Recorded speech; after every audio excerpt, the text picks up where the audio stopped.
नमस्कार, मेरा नाम हिमांशु धवन और वेरिकोसील के बारे में बहुत सारे लॉजिक आप लगाते रहते हैं, क्योंकि मेरे ख्याल से वेरिकोसील जब आपकी को डिटेक्ट होता है ना, तो आप एक अपनी माइंड में पता नहीं क्या चीज़ें बना लेते हैं पेशेंट्स, क्योंकि पेशेंट्स आते रहते हैं तो उनको थोड़ा हम समझने की भी कोशिश करते हैं कि वो क्या दिक्कत फेस कर रहा है। वो सबसे ज़्यादा अपनी मेंटल हेल्थ से जूझ रहा होता है। मेंटल हेल्थ ऐसी जिससे वो परेशान रहता है कि उसकी लाइफ ख़राब हो गई है, या उसको लगता है एट्रोफी हो गई है, उसको लगता है उसके टेस्टिकल्स छोटे होते जा रहे हैं। ये सारी चीज़ें वो बिल्कुल गलत जगह पे ले जाते हैं।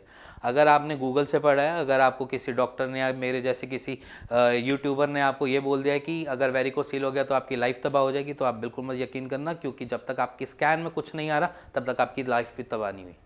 एट्रोफी होती है, बहुत लेट एज में होती है, सबको एट्रोफी नहीं होती है। सबसे पहली चीज़, क्योंकि मैं अपनी हर वीडियो में ये बोलता हूँ कि एट्रोफी सब पेशेंट्स को नहीं होती है। ऐसा भी नहीं होता कि सब पेशेंट्स के स्पर्म काउंट भी कम होते हैं।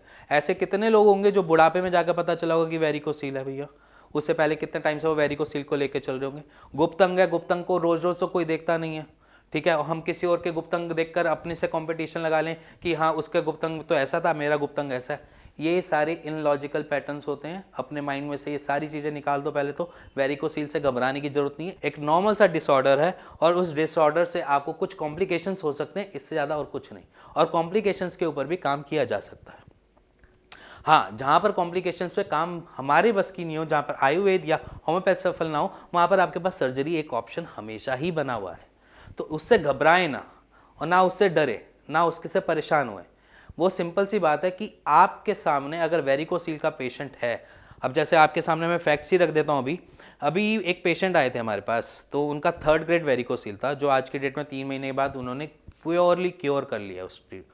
अब उन्होंने क्या किया, उन्होंने सिर्फ, मेरी ड्यूटी नहीं थी उनको सिर्फ दवाइयाँ देने का काम, ठीक है, उनकी खुद की भी एक जिम्मेवारी होती है। एक पेशेंट की जिम्मेवारी खुद से भी होती है कि उसको ठीक कैसे होना है, ठीक है। अब मैं जैसे लास्ट वीडियो अपनी एजोस्पर्मिया की बताई थी कि हाँ गारंटी मांगते हैं, तो यहाँ पर क्या होता है कि पेशेंट क्या करता है, पेशेंट अपनी इधर उधर की सारी एक्टिविटीज़ कर रहा होता है। उसको भागना भी है, उसने स्कूटियाँ भी चलानी है, उसने बाइकों पे भी घूमना है, उसके बाद उसने खाना भी बाहर की चाउमीनें खानी है, बाहर के पिज़्ज़ा खाने हैं, उसके बाद भी उसने बाहर के मिर्च मसालों का खाना खाना है, उसके बाद उसने शादियाँ सारी अटेंड करनी है, उस शादी में जाकर उसने डीजे पे भी डांस करना है। ये सारे काम एक पेशेंट कर रहा होता है। उसके बाद वो कहता है कि आपकी दवाई काम नहीं कर रही। ये एक नॉर्मल पैटर्न है जो हम पेशेंट से सुनते आए हैं।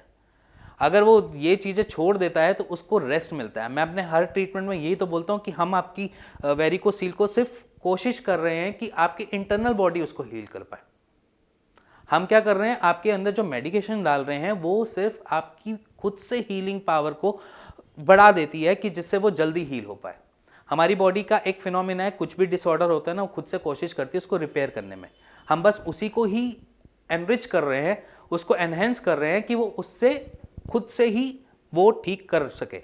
हम क्या करते हैं कि उसके आसपास के जितने भी सिम्टोमेटिक एरिया वाले होते हैं ना, जैसे कि आपको एट्रोफी आनी है, या आपके स्पर्म काउंट कम होने हैं, या इसके साथ आपकी वेन्स को स्ट्रेंथ देना है, ये सारा काम दवाइयाँ करती हैं। इसके अलावा अगर उसको रेस्ट चाहिए तो वो रेस्ट तो आप ही दोगे ना।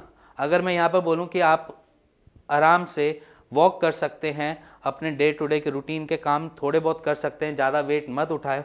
अब वहाँ पर पेशेंट क्या कर रहा है, अब वेट भी उठा रहा है, भाग भी रहा है, दौड़ भी रहा है, उसके साथ जाकर पार्क में जिम भी कर रहा है, और फिर मेरे को फ़ोन करके कह रहा है मैं ठीक नहीं हो रहा।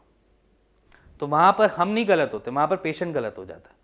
यहाँ पर मैं बार बार ये बोलता हूँ कि पेशेंट जो है वो समझ नहीं पा रहा अपनी प्रॉब्लम को। हम वहाँ पर कोशिश कर रहे हैं कि किसी भी जगह, अगर मान के चलो मेरे को बुखार है, अगर बुखार है और मैं भागा दौड़ी पूरे जोर शोर से कर रहा हूँ ना, तो मेरा बुखार कभी ठीक नहीं होगा। क्या पता मेरे को हॉस्पिटल में भी एडमिट करना पड़ जाए, है ना, एक्सर्शन इतनी हो जाए। वैसे ही सेम प्रोसीजर है कि अगर मेरे को बुखार से बाहर निकलना है तो मेरे को रेस्ट करना जरूरी है। मेरे को रेस्ट देना अपने शरीर को जरूरी है, चाहे मैं डोलो खा लूँ, चाहे मैं कॉम्बिफ्लेम खा लूँ, चाहे कोई भी ऐसी मेडिसिन खा लूँ। अगर मैं वो भी खा रहा हूँ और उसके बाद भी भागा दौड़ी कर रहा हूँ ना, तो मैं जल्दी ठीक नहीं हो पाऊँगा। अगर मान के चलो सर्दी जुकाम हुआ है, सर्दी जुकाम में आप बार बार ठंडा पानी पी रहे हैं। अब ठंडा पानी जो है वो कॉज है कि वो दे रहा है आपको दिक्कत, आप फिर दोबारा वही दिक्कत कर लिए बैठे कि बार बार ठंडा पानी पीकर अपना सर्दी जुकाम ठीक करेंगे। तो ऐसे ठीक नहीं होता है, उसको रेस्ट देना है, बॉडी को हील करने के लिए उसको रेस्ट देना है। अब सपोर्टर जो होता है वो रेस्ट देने के लिए होता है। सपोर्टर उसको इसलिए बोला जाता है कि वो आपके टेस्टिकल्स को सपोर्ट दे और हील करे। अगर वो हैंगिंग पोजीशन में होगा तो आपकी वेन्स पे ऑलरेडी लोड पड़ रहा है और डबल लोड पड़ गया, हमने उस लोड को ही तो कम किया। सपोर्टर वेरिकोसील ठीक नहीं करेगा, सपोर्टर सिर्फ आपको सपोर्ट करेगा कि उसको हील करने में हेल्प करे। तो यहां पर पेशेंट को समझना चाहिए कि डॉक्टर सिर्फ 40% काम करेगा, 60% तो उनको खुद ही मैनेज करना पड़ेगा कि वो किस तरीके से अपने डे टू डे रूटीन को मैनेज करे, उसमें थोड़ी सी रेस्ट करे, हील करने के लिए कोशिश करें। कुछ एक्सरसाइज मैं बताता हूं, वो एक्सरसाइज इसलिए बताता हूं कि उससे आपके फ्लो को बेटर मिले। आपका जो ब्लड, जिसे हम कहते थे कि एट्रोफी क्यों होती है, वहां पर एट्रोफी इसलिए हो रही है क्योंकि उसको न्यूट्रिशन नहीं मिल रहा। किसी भी टेस्टिकल्स को अपने खाना पीना नहीं मिलेगा तो वो सुकड़ेगा ना। अगर आपके किसी भी ऑर्गन को खाना पीना नहीं मिल रहा तो वो सुकड़ेगा। अब यहाँ पर सुकड़ने का रीज़न क्या है, उसको खाना पीना नहीं मिलना, और उसको खाना पीना देने के लिए हमें ब्लड के फ्लो को बचाना है, क्योंकि ब्लड ही एक ऐसी सोर्स है जो आपके न्यूट्रिशन पहुँचाएगा टेस्टिकल्स में।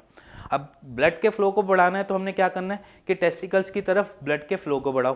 तो इसलिए आपने ऊपर वाली डायरेक्शन, क्योंकि हमारा ब्लड का फ्लो अगर ऑपोजिट डायरेक्शन में जाएगा तो वो टेस्टिकल्स में रीच करेगा, आपके न्यूट्रिशन आपको प्रोवाइड करेगा। ये एक लॉजिक है, ये एक्सरसाइज का पैटर्न है जिससे आपकी टेस्टिकल्स को एनर्जी मिले और वो अपना काम प्रॉपर तरीके से करे, फंक्शन सही से कर पाए। अब यहाँ पर क्या करते हैं पेशेंट, एक्सरसाइज करेंगे नहीं, कुछ ध्यान रखेंगे नहीं और कुछ भी करते रहेंगे तो कहाँ से आपका शरीर उस जगह को हील कर पाएगा। अब फैक्ट्स है सामने, जो इसने 3 महीने के अंदर 3rd ग्रेड को सीधा ठीक होने वाली कैटेगरी पे ले आए।